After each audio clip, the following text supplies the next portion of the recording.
Okay, let's jump right in. First things first, I'm going to use a second sketchbook here just to help support my hand as I draw.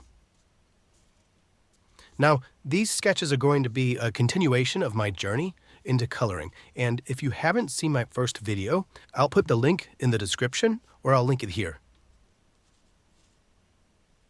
Okay, back to the drawing. What you're going to see me do is draw a series of sketches with my fountain pen, and then I'll switch over and color them with my Copic markers. My goal going into these drawings was to create a two-toned sketch using a primary color and a shading color, with my focus being on experimenting with shading, which I will talk about more when I get there.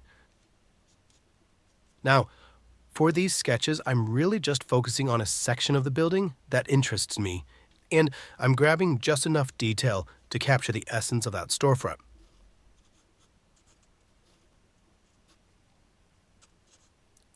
Now, at this point in my sketch, you can see that I've roughed in the basic shapes of the orange storefront, and I went ahead and continued some additional building detail above the section that I plan on coloring.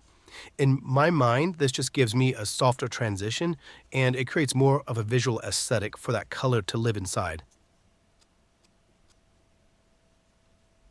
Now it's a matter of drawing out the remaining detail that I want to capture, and as you can see from the reference photo, there's a lot of things going on with the storefront that could take up a lot of my time if I were to address each one.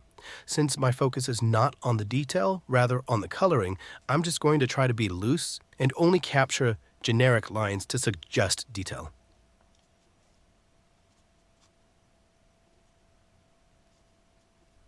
Like I do with a lot of my sketches, you'll notice that my grip on the fountain pen is almost halfway back, and this just gives me a loose grip which helps promote an overall loose sketch. Okay, now as I move over to coloring, you're going to see that I'm selecting one primary color, and I'm using that color to color in broad areas of my sketch. Now, this is a part where I make a mistake. I select a cool gray marker to add my shadows, and as I'm putting down the color, I realize that the cool color doesn't mix well with my orange. I try to power through, and then I'll decide that I'm just going to fix it by using one of the warm gray markers. You'll also notice that it decided to take some liberties and grabbed a deeper shade just to add more contrast. And I'll talk more about that in a minute. Now, once I've finished shading, I'm going to force myself to stop there because I don't want to get lost in the coloring. It would be easy for me to just keep grabbing different colors and trying to finish this scene. However, that is not the goal for this exercise. I want to make sure that I stay disciplined and that I'm just practicing my two-toned approach.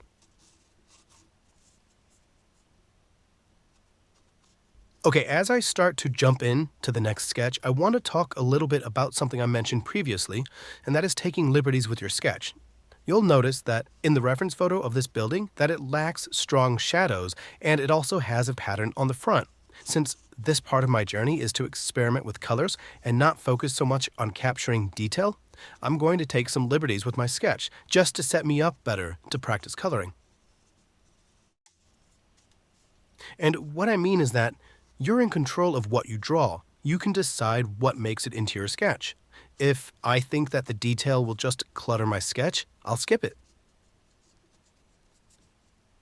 Although, on the opposite side, if I think that extending an awning or if I think that adding some extra detail that doesn't exist will add some visual interest to my sketch, then I might do that.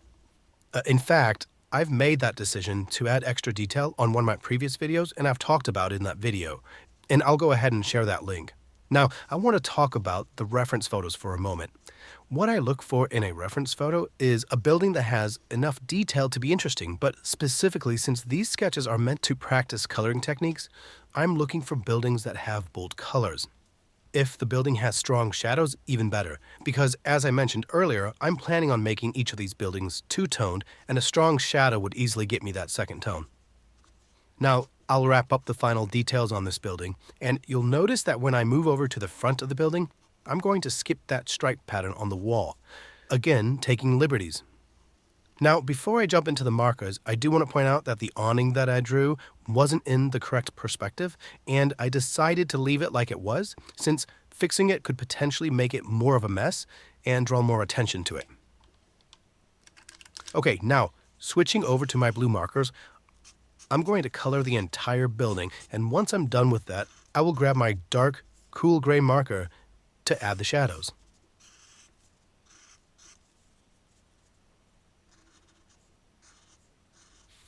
Now, I'm choosing the cool gray because I know it's going to be compatible with the blue color.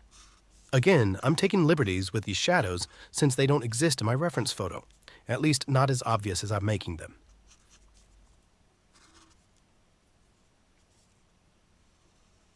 Okay, as I move on to the next sketch, you're going to see me move my sketchbook, and this is just to make sure that it's centered on my second camera.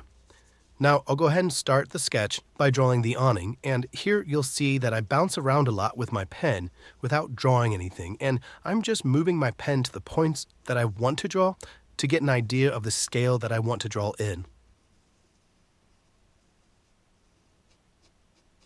This sketch is going to be similar to the others, and I'm going to block out the areas that I know I want to have color, and then I'm going to start adding additional detail just outside of that.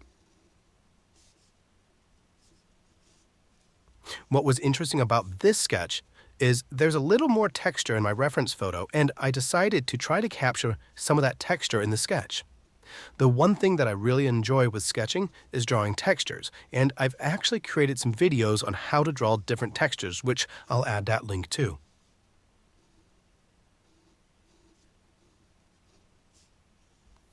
Now, back to the texture.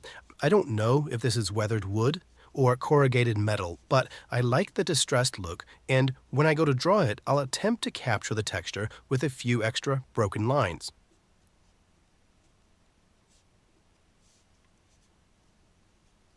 Now, as I wrap up the texture, I'll address some of the window detail. I want to be careful here because there is so much detail that is visible through the window, and I didn't want to spend a lot of time trying to draw that detail.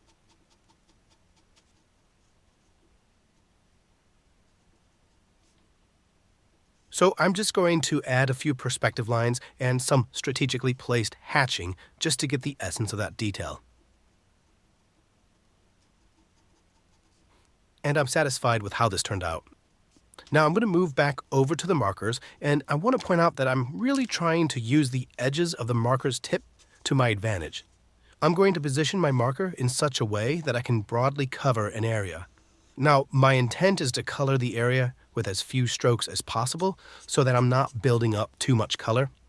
And you'll notice right here that I'm going to rotate my wrist at an awkward angle, but I'm doing that so that the chiseled tip of my marker can line up perfectly with the shape that I'm filling in. And this just helps me minimize the number of strokes needed to color this in.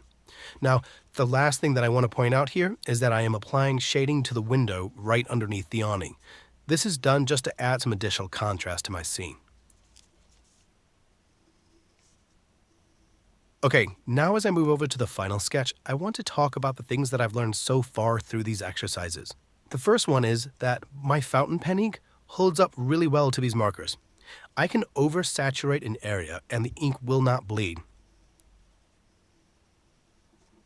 Now, another thing I'm learning is that you don't need a lot of colors to create an interesting scene. I believe exercises like this really helps you to manage the amount of colors you use in your scene.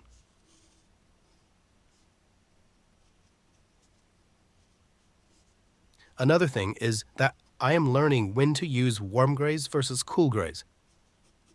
If you recall from the first sketch with that orange building, the cool gray didn't play nice with my orange color. However, on this building, I'm going to use a cool gray color again on top of the red, and the reason I'm doing this is that I'm hoping those blue tones from the cool gray marker are going to be picked up as almost a purple when I apply them over the red. And when I get to my shading, you'll see that's exactly what happens. Now, after this exercise, it really makes me want to jump in and start experimenting more with colors, especially with how to manipulate colors by combining them, and also how to push shadows. Additionally, I know that I want to start working on coloring a more complete scene. And here are my final sketches. I hope you've been enjoying these videos as I explore coloring, and please share your own experiences and revelations you've had with coloring. And if you already haven't, please give this video a like and subscribe.